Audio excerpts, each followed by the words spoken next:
Hello again, I'm Nicholas Markey, Beach Barbell. I'm a physical therapist by day and online fitness coach by night. Today I wanted to talk about autoregulation, RPE, RIR. Basically it's a subjective rating of effort.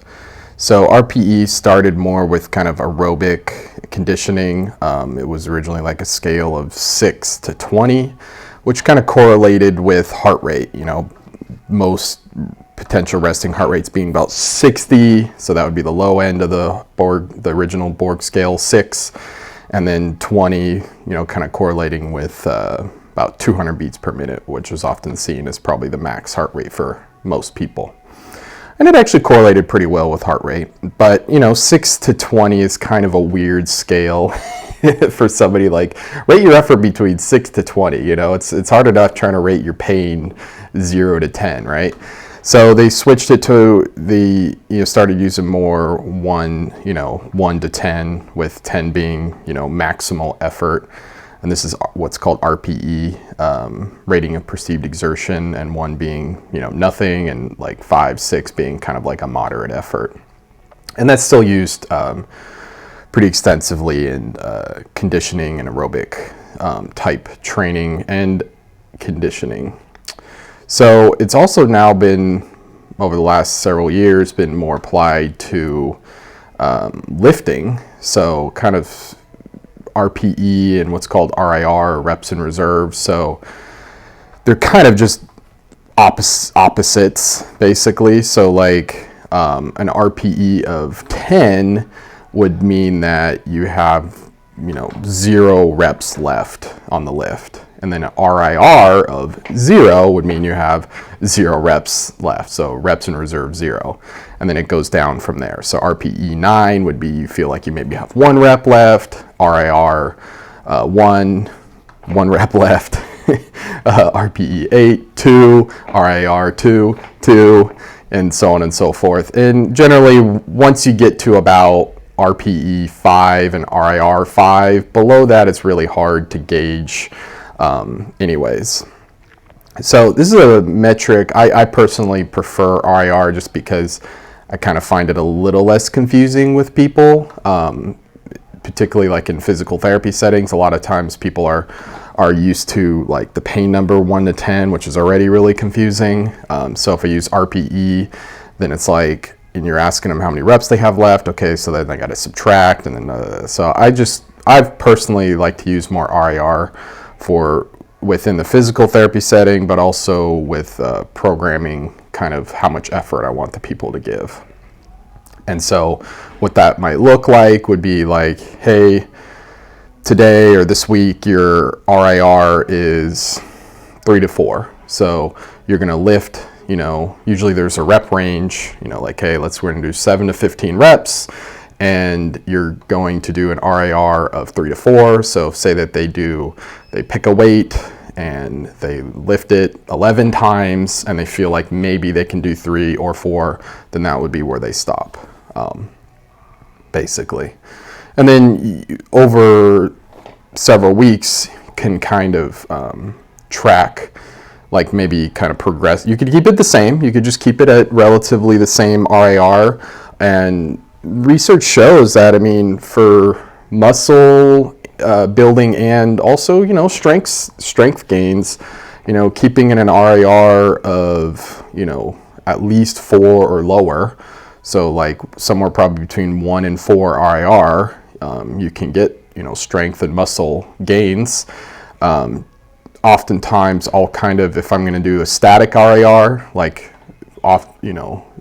maybe just kind of keeping it steady each week, I might just say something like 2 to 3. So maybe you feel like you got 2 to 3 reps left in reserve, and you give them kind of a cushion based on how they're feeling. And that's kind of the whole point of using RPE or RIR is what we call autoregulation. So if somebody gets in and they're just feeling like garbage, right? And if you just had a weight listed and that's all you had listed, it's like you got to lift this weight 6 times, and they feel like garbage. And what if their last warm-up set, they're already feeling it's like heavy, it feels like their work set, then that weight is just going to crush them, right?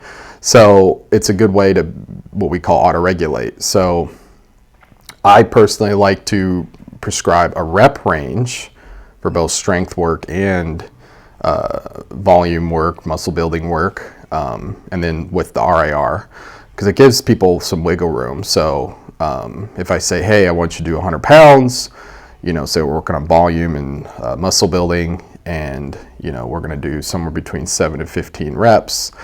Okay, so they do 100 pounds. Let's say they're having a great week. Maybe they get to 13 reps and they're like, I'm crushing it. I get to 13 reps. My RIR is, let's say 2. They get to 13. They feel like maybe they could have done 15 at the most. So then they stop at 13. Okay, cool. Well, what if they're having a crappy day? Maybe they didn't sleep well. Maybe they're having some more stress. Maybe they didn't eat well. Just random fluctuations and how you feel and performance. Maybe they get in with that 100 pounds and they do 8 reps. And they feel like, yeah, they could have maybe eked out 10 at the most. So then they stop at 8, right, with an RIR of 2. So it allows you to adjust to how, the effort feels towards you. And sometimes you might go in feeling garbage, and then you actually, PR lift, like with reps or something, you never know until you start, when you start going. So how it kind of works practically is like you have maybe an idea of what weight you're going to do. And let's say, again, that 100 pounds. So maybe you start with a warm up of 50 or 60 pounds, right? And you rep that out for, a few reps or something. You go, okay, felt good. All right, let's go to the next weight, maybe bump it up to 70 or 80 or whatever, 90 maybe. And then you rep that out and you're kind of feeling that out and you're going, okay, like I did, how's that feeling? How many RIR in this warm up set do I feel?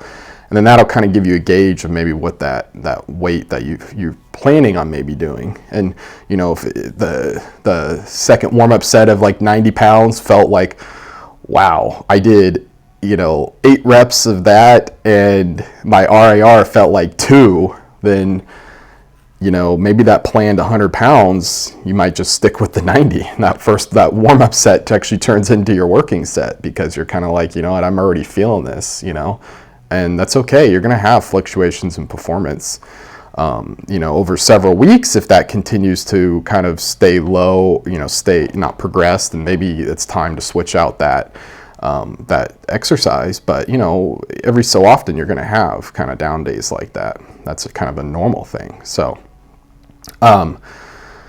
or say that you did that 90-pound warm-up set and you're like, wow, this feels freaking easy, and then you go up to 100 and maybe you did, said that the top end of your rep range is 15.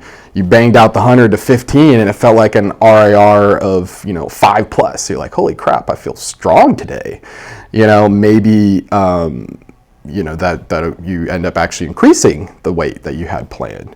You might still count that as a working set just because you ended up doing quite a bit of reps with it in that particular case. But then for your following set, maybe you go to 110 or something because you're feeling pretty good, and then measure it again. And obviously, when you first start doing this, it's hard to gauge. Sometimes I'll play with people, and when they're just beginning, like, ask them, okay, just do like 8 or 10. And they get to, let's say 10, and they're like, okay, how many you got left? And they're like, 5. I'm like, okay, do 5. And they do 5. And they're at 15. I'm like, okay, how much do you have left? And they're like, maybe 5. They do 5 again. They're like, okay, maybe 2. And they do 2 more, and they get to 22 now. And they're like, maybe 2. All right. 24. What do you have left? They're like, maybe 1, and then maybe they try it and they get none. Maybe they fail or they get that 1, and it's just like grinder. You're like, okay, So it's kind of, sometimes you can anchor it as well. Really let someone go to, failure or really, really near failure to kind of anchor that RIR.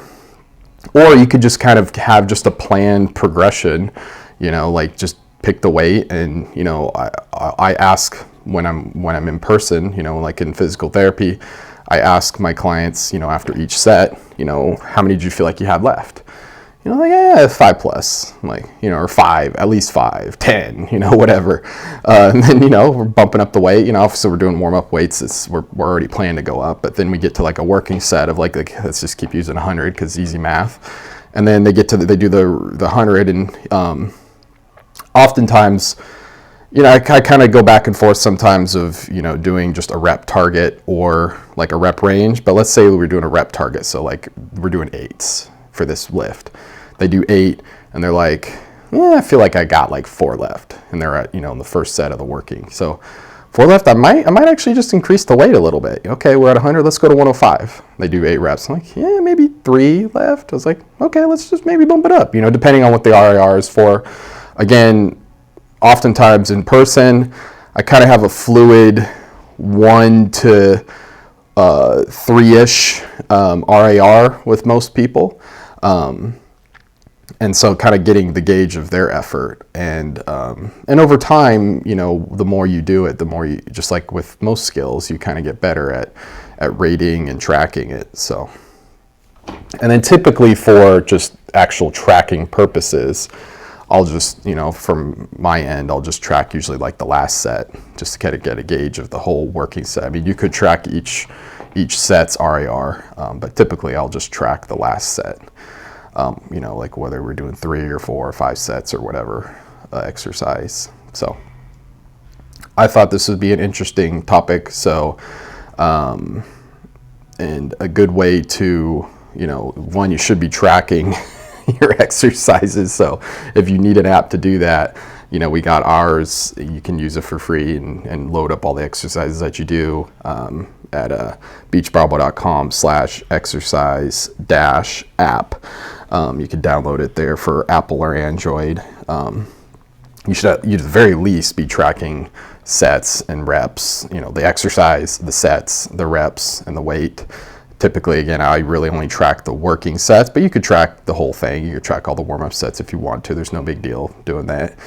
And then I like to, when I'm actually like working with somebody, I like to have them kind of learn to track that RIR. So in the future, they can auto-regulate for themselves. And, it's again, we want to do enough to make gains, but we don't want to do so much that we're, maybe over fatiguing. So again, we don't know that window, and that window probably shifts day to day. So RIR is kind of a good way to use that understanding and try to best apply the dose so that you're trying to get over the low end, the minimum effective dose, and maybe try to get near the maximum dose within kind of some relative optimization. So anyways, let me know if you have any questions. Again, if you need an app, beachbarbell.com/exercise-app.